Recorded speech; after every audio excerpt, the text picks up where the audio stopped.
Hey, what's up guys? My name is Caleb and welcome to my channel. Alright, so this is actually my first video on this channel and I've been stuck on this for a really long time trying to figure out what to do for my first video, and I think I finally have an idea. This is going to be the 10 things that I wish I knew when I was 18 years old. So firstly, I would like to begin this video by saying that I am currently 23 years old and all of these 10 things I didn't exactly know when I was 18 years old. I feel like they were kind of on the tip of my tongue at that age, but if someone were to tell me these things at that age, I feel like I'd be a lot farther than I currently am, and so that's why I want to share these things with you guys. Alright, so the first thing I wish I knew is the importance of starting a savings early. Okay, so this one is a lot more important the younger you are, I would say, because the younger you are, chances are the less stuff you have on your plate. Like, you don't have rent, you're not living by yourself, you don't have all these extra expenses and bills when you're 18 years old, hopefully. And getting in the habit of doing this while you're young will translate really well over into your adult life when you're 20, 25 years old. So the thing with this is, when you first get a job when you're like 18 or 19 or whatever, your primary objective should be to save money, because that's why you have the job, right? Because you're trying to move out eventually, or you're trying to chase some dream or endeavor, and you can't do that without money. And so what I would do when I got my first job at 18 is I would get my paychecks and I would go and spend the money basically immediately when I got it on like just dumb things like gear for my studio or like books. Like, I guess they're not stupid, but I mean, I just never had a budget or anything, and so I would go and just freely spend my money, and I had no savings habits. It was really difficult for me to save money. So I think one thing to try and get into is when you get your first job and you start getting paychecks, try to put aside anywhere from 20 to even like 50% of your cash just in a place that you're not going to touch or not be tempted to touch it, and try and have like a savings goal. So for example, when you get your first job, say like, okay, I want to have $3,000 saved up by summer and it's January or something like that. And then you do the math and you write down how much you got to set aside from every paycheck to get that amount of money by summer. Now this is really important because in life there's always some curveball thrown your way, and if you have a situation like this come up and you don't have a savings, you're kind of screwed. So if you have to go to the doctor, or you get a really good opportunity to get a nice car or something like that, you're not going to have the money available because you don't have a savings. So I think it's really important at an early age to develop the mindset of what are all the different ways that I can save money instead of being focused on what you could use the money for. So try to think of money as like points in a video game, for example. So in a video game, there's usually a point system to rank like how far you got in the game or how well you did. And so if you can take that mindset and apply it to real life, it's a lot easier to save money because you kind of get addicted to the feeling of watching that number grow instead of being focused on what you could use the money on right when you first get it. Alright, so number 2 would be the importance of starting a credit history. Okay, so starting a credit history when you're younger is really important because the sooner you get started, the more it'll pay off in the short-term future. And basically what a credit score is just how the banks and the credit bureaus judge your ability to handle finances, and they use your credit score so you can get loans for a house or loans for a car payment, or so you can open up credit cards and get loans from the bank and various other things. So if you're anything like I was when I was younger, I used to think that credit cards were evil. I thought credit was nasty. I thought that it just ruined people's lives and got people in debt. I always wanted to stick to cash and debit cards. And then a couple of years later, I came across some YouTubers like Graham Stephan and a couple of other people and realized how foolproof credit cards actually are if you know how to use them and you know how they work. And this one is super easy. All you have to do is go just open a credit card the day you turn 18. You could open a Discover It cashback card or one of the other ones that have 0 annual fee. And if you start doing this several years earlier, your credit score will be a lot higher when you're older, and when it comes time to actually finance a car or a house, it'll be a lot easier because you already have a lot of previous credit history, and you'll automatically be way ahead of like so many people your age if you do this. So all you have to do, roughly speaking, to get a credit history started, like I said, is go open a card and just do some purchases on it that you normally would spend your money on anyway. Go buy your groceries with it, or your gas, or like small purchases like anywhere from like 50 to $100 a month worth of stuff, and then you just pay it off at the end of the month, and that's all you have to do. Just make your minimum payment on time and keep your balance at 0, and you'll never have any interest accrued, and there's no annual fee on the card, so it's completely free to do this, and honestly there's just no excuse to not do this. So the third thing I wish I knew when I was 18 is the importance of having a schedule and a budget. Now, a budget kind of goes hand in hand with the first one on this list. I think it's really important to have a budget so you can keep track of where your money's actually going and how it's being spent, and also compare that to your income. So you kind of have like an income versus spending ratio, so to speak, and you can see what percentage of your income you're actually able to put aside, and you can also see all the ways that you could cut back on your spending. So for example, if you're spending money on like Starbucks every morning, that's roughly roughly like $5, right? So at the end of the month, if you do the math, that's $150 a month that you're spending on coffee. And it's a lot harder to see that if you're not actually keeping track and have a budget and you write it down. It's really easy to get carried away with small daily expenses like that, and you never actually see it until you write it down. So if I could give any recommendation to y'all, what I would say is to keep track for maybe a month or even like 3 months if you really want to get some like solid data on this, and then make like a graph, like a pie graph or something, and see what percentage of that pie graph is being spent on like dumb things that you don't necessarily need. Like the coffee you could make at home, eating out, you could just eat at home more often, or you could see how much you're spending on gas per month and see if you can cut back in these little areas and add that to your savings. Now, as far as a schedule goes, this is kind of like the same idea as far as like drawing a pie chart of like how you spend your time, but having a schedule just allows you to be so much more organized with your life. I actually have like a bullet journal that I used to use where I would keep track of my daily tasks like kind of religiously, and to me this was super helpful because I didn't learn this until I was like 22 years old. And if I knew this when I was 18, I feel like I would have been a lot more productive and gotten a lot more stuff done. And it's also a lot easier to keep track of all your bills and your work schedule and different things that you need to get done, because if you try to just remember everything in your head, eventually as you get older, there's so much just going on a day-to-day basis that you typically don't remember all of it necessarily. Now, the fourth thing I wish I knew was how much living actually costs outside of your parents' house. So this one is kind of hard to understand when you're only like 18 years old, because you sort of need the experience of moving out and all that to really appreciate what this means. But the thing that I realized is that I severely underestimated the cost of living. So my philosophy was, okay, I can just save up a couple $1,000s. Rent around here for an apartment is only like $1,200, and I'm sure there will be a couple of $100 a month in grocery expenses. And so I thought, oh, okay, that's easy. I only need like $1,500 or so per month to move out. And if I have a roommate, that amount is cut in half. But it really goes a lot deeper than that, because you have to take into consideration your clothes, you have to buy new shoes, toothbrushes, detergent and soap, all these like little things like pots and pans that you don't really realize how much it adds up until you actually go and make those purchases, or unless you make a huge list of all the things you're gonna need. And it really like slaps you in the face, because it ends up being almost like double or even triple what you initially thought it was going to cost to move out. And this is let alone the fees of getting like a U-Haul truck and actually doing the move and paying for all the deposits and the first month's rent and all those other little things. So my genuine recommendation for this is, once you find a place that you want to move out to, give yourself about 3 to 6 months to save up more money than you think you would need, because you're probably going to need about 3 times the amount that rent actually is. If you try and move out and don't have enough money necessarily, you're pretty much just forced to only spend money on things that you absolutely need on a daily basis. So yeah, this is just another thing that I wish I knew when I was 18, because I feel like it would have helped me out a lot with goal setting, and it would have helped me a lot with figuring out how much it would actually take to move out. Now, number 5, how scarce genuine free time can become. Now, when you're a little kid, or you're a teenager, or you're a young adult, you typically have a lot of free time. Even if you have a job, you're probably still living with your parents, you have time to go hang out with friends and do things that you enjoy doing. But when you become an adult and you move out and you get further into your life path, things start to just bog down your free time quite a bit, between your work and like scheduling your days and doing like chores around the house and going grocery shopping. All these things take a lot of time, and this is another thing that I kind of underestimated when I was younger, but I just thought I would throw this one in there to go along with number 4. So all in all, I would say live it up when you're young, go have all the experiences you want, because by the time you're 30 or 35, you're probably gonna have a place to yourself, you might be in a relationship, you might even have a kid or some job that takes up a bunch of your time, and it's gonna be a lot more difficult to find time to do crazy things like traveling or hiking up a mountain or starting some new hobby that you wish you did when you were younger. So this is why I felt like it would have been important for me to know this when I was 18, and I would have probably lived my life a little bit differently when I was that age. Now, number 6, there is no rush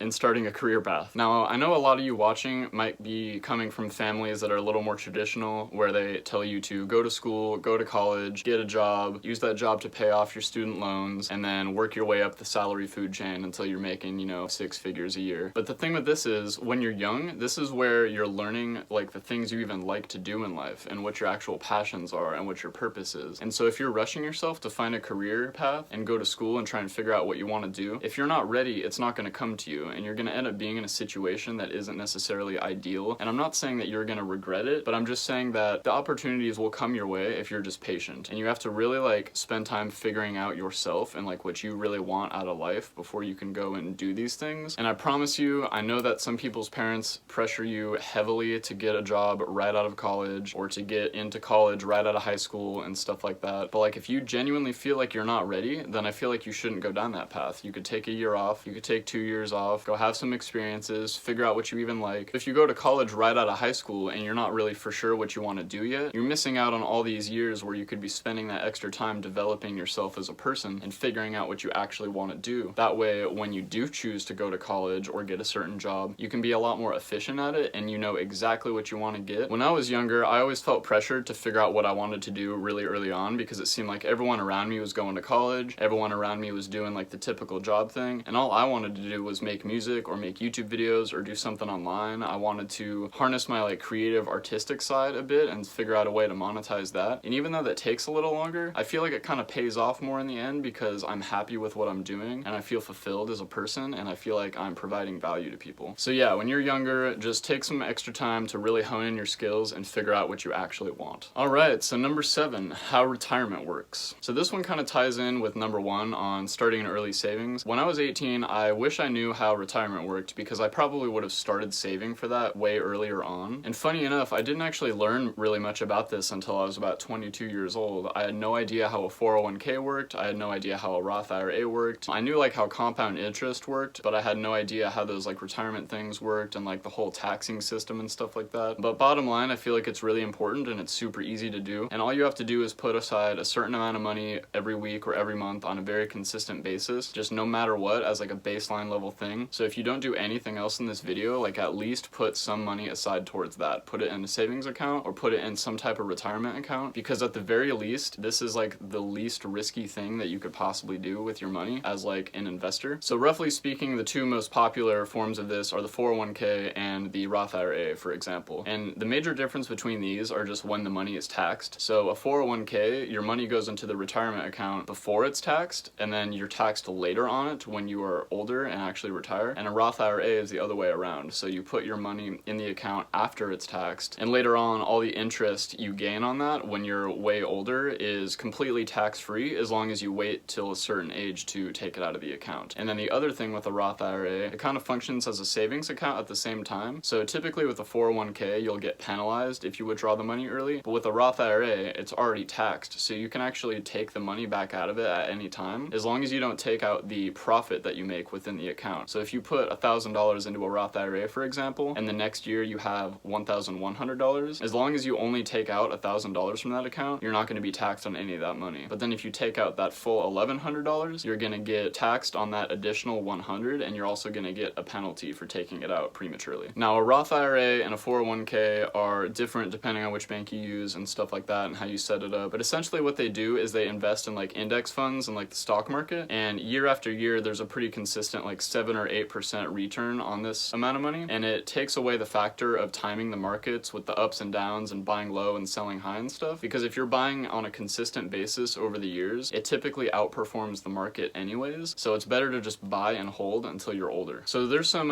retirement calculators online where you can actually see how much money you need to put aside a month to get a certain amount of money when you're older. So for example, if you want to retire with like $1 million when you're 65, you can go online and you can actually figure out dollar for dollar amounts on how much you need to set aside every month to get to that goal. It really doesn't take a lot. It only takes really about like $400 to $500 a month put aside. And then by the time you're like 40 or 50, that's when you really start to see the compound interest go into effect, because the interest that you make on the initial investment just goes right back into the account. And so it just starts to snowball after a little bit of time. So if you start this earlier as opposed to like 5 years later, you'll make substantially more starting early. And I really wish I knew this when I was 18. All right, number 8, the importance of mentors. Now this one is super important, honestly, in any aspect of life. Whether you decide to work online, work a typical job, whatever endeavor you decide to do, having a mentor or several mentors is really important, because you need places to find your motivation and find your inspiration. And it could be from books or from watching inspirational speakers on YouTube. It could really be anything. But if you don't have mentors, it's really easy to lose direction and lose focus with what you really want. And if you have mentors, then you have people that you can like look up to and like strive to be. That that way you're more driven to be better on a daily basis. Having really great mentors can also show you the payouts for how hard you work, and it makes you want to work even harder and like try even harder to reach your goals, because you see other people who are successful and you say like, oh look, they can get there, so of course I can do it too, right? Now really anyone can be your mentors. It could be a musical artist, it could be an inspirational person on YouTube, it could be a celebrity, it could be your parents, it could really be anybody. But if you have people that you can look up to, you're just all around going to try and be a better person every day. Now mentors all around will just really like teach you and show you and inspire you in so many different ways. Alright, now on to number 9. So this one kind of ties in with number 8. One thing I wish I knew when I was 18 is how easily your motivation and creativity can get absolutely crushed when you compare your success to others. Now it's important to have mentors and people that you look up to, but the thing with this is if you're constantly comparing your success to their success, or your success to your friend's success or your parents, it is taking from your motivation and your drive every time you think in this way, because sometimes you'll set like impossible goals for yourself and then you'll constantly and consistently not achieve those goals as fast as you would like to, and you set too higher standards for yourself and you compare yourself to people who are already successful. And then whenever you don't reach these goals, it's just like depressing because you feel like you're not good enough, you feel like you're a failure, or you're not gonna like do as good as these people. So the important thing is to realize that you have your own path and your own goals and desires, and it's okay to take as long as you need to get there and work smart in your own way, and everyone has a different path and that's totally okay. When I was younger, I used to compare myself to people I looked up to all the time, and it would just destroy my motivation. I would get random bursts of energy from like watching a YouTube video that was like really inspirational, for example, and then I would try and go out and do that thing. Later I would realize that I'm like not getting any short-term results, and then I would just get super bummed out about it because I was setting way too high expectations for myself and I was too focused on the short-term result instead of the long-term result that comes from the consistency and just showing up every day, basically. Alright, last but not least, we got number 10. The last thing I wish I knew about when I was 18 is probably the culture of self-help. When I first got out of high school, I really had no idea what I wanted to do. All I knew is that I wanted to make music, but I also had no direction with it. I had no mentors, I didn't know who I could reach out to get help, and I kind of went into this like worthless, depressing spiral the year afterwards because I felt like I just wasn't doing anything with myself. I felt like I was moving too slowly. I feel like I wasn't really achieving anything like big. And then I finally discovered the culture of self-help on the internet, and basically what this means is treating your personal growth and your development almost like a hobby. So if you guys don't know about this already, there's plenty of books out there on self-help, everything from psychology and training your brain to just being happier every day. And there's a plethora of books that I could probably recommend on this topic, but I think it's really important to have some aspect of this in your life, because if you're not growing yourself on a daily basis, it's really easy to find yourself stuck and like not moving forward. And if you're constantly just teaching yourself new things and learning new things, you'll be a lot better off in the future. And the culture of self-help can also teach you a lot about how your brain even works. So if you feel like you're stuck or something like that, if you just go read some books on the topic, you can be like, oh, this is why my brain does this, and it's a lot easier to kind of like get out of the little funk that you're in and just keep moving forward. Alright, so all in all, those are the 10 things that I wish I knew when I was 18. I'll probably be making some videos more in depth on each of these individual topics as time goes on, so let me know if you would like to see a video on any of these specific things more in depth. Anyways, leave a like on this video if you enjoyed, and leave a comment down below telling me which one of these 10 things stood out to you the most. Subscribe if you would like to see more content just like this one. This channel is going to be focused more so on like finance and psychology and things of that nature, and just like the young adult lifestyle and making your way in this world. So click that little notification bell to get notified every time I release a new video. And other than that, thank you so much for watching. I appreciate you guys for taking the time to watch this video, and I'll see you guys next time.